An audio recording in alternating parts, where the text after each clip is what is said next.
بسم اللہ الرحمن الرحیم۔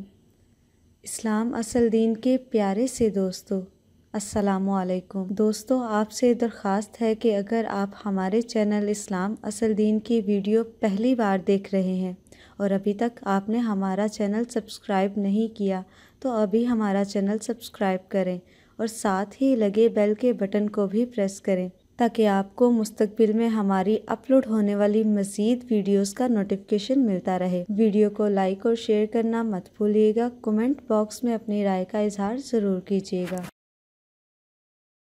اب ہو کیا رہا ہے کہ عورتیں اپنی ذمہ داری یہ نہیں سمجھتی کہ انہوں نے اپنے بچوں کی اچھی تربیت کرنی ہے، وہ یہ سمجھتی کہ ہماری خوش قسمتی جب ہے جب ہم مرد کا مقابلہ کر لیں اور اس کے برابر ہم بھی کوئی جاب کریں یا اس سے آگے نکلیں۔ کل ہی خاتون مجھے ملی تو کہنے لگی کہ میں جب چھوٹی تھی تو ہر وقت اپنے بھائیوں کا مقابلہ کرتی تھی اور یہ کہتی تھی کہ جو کچھ میرے بھائی کرتے ہیں وہ سب مجھے کرنے کی اجازت دی جائے۔ حالانکہ اللہ سبحانہ وتعالیٰ نے عورت کو ایک الگ چیز پیدا کیا، عورت عورت ہے، مرد مرد ہے۔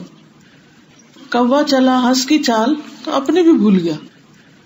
تو اگر کوئی عورت مرد بننا چاہے گی تو وہ اپنی ذمہ داری صحیح طور پر ادا نہیں کر سکے گی۔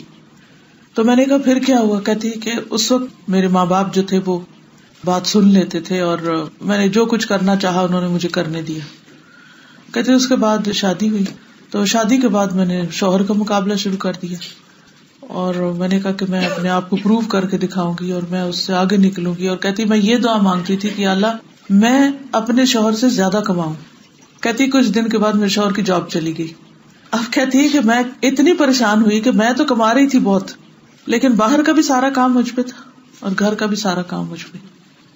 تو اس پاور میں یا اس اختیار میں یا اس خوشی میں کہ میں شوہر سے زیادہ کماتی ہوں یا میری جاب ہے اور شوہر کی نہیں ہے، تھوڑی سی عقل کے ساتھ اگر انسان سوچے تو اس میں کون سی خوشی کی بات ہے اور کون سی راحت کی بات ہے، کون سے آرام کی بات ہے، کون سے سکھ کی بات ہے کہ عورت گھر سے باہر بھی تھکے اور پھر گھر آ کر بھی تھکے اور بچے بھی پیدا کرے، اور اگر بچے پیدا نہیں کر رہی تو ہر مہینے کی تکلیف سے گزرے اور اس کے اوپر موڈ سوئنگز بھی آئے اور پھر طرح طرح کی مشقتیں بھی اس پر پڑے۔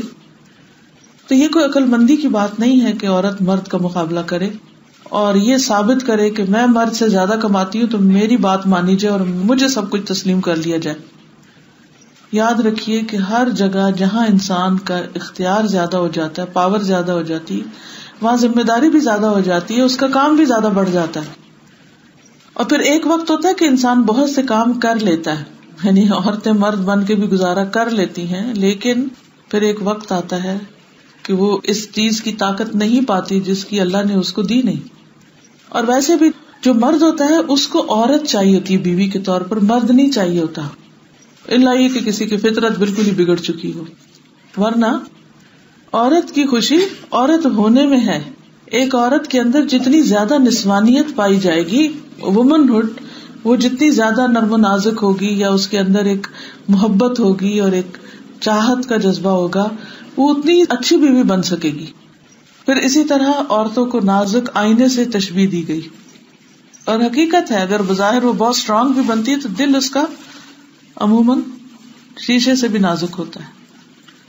بڑے سے بڑے عہدے پر پہنچ جائے عورت، چھوٹی سی بات مائنڈ کر جاتی، کہتی میں ٹوٹ گئی ہوں اس سے، اور رونے لگ جاتی ہے اور ساری اس کی بہادری ختم ہو کے رہ جاتی ہے۔ یعنی کہ میں باعث ہوں، عورتوں سے میں خود ایک عورت ہوں۔ میرے ان باتوں کے کہنے کا مطلب یہ ہے کہ ہمیں عورت بن کے ہی رہنا چاہیے اور بحیثیت عورت جو ہماری ذمہ داریاں ہیں ان کو ادا کرنے میں خوشی محسوس کرنی چاہیے اور ان چیزوں میں آگے بڑھنا چاہیے جس میں واقعی عورت کی اللہ سبحانہ وتعالیٰ کے ہاں قدردانی ہے۔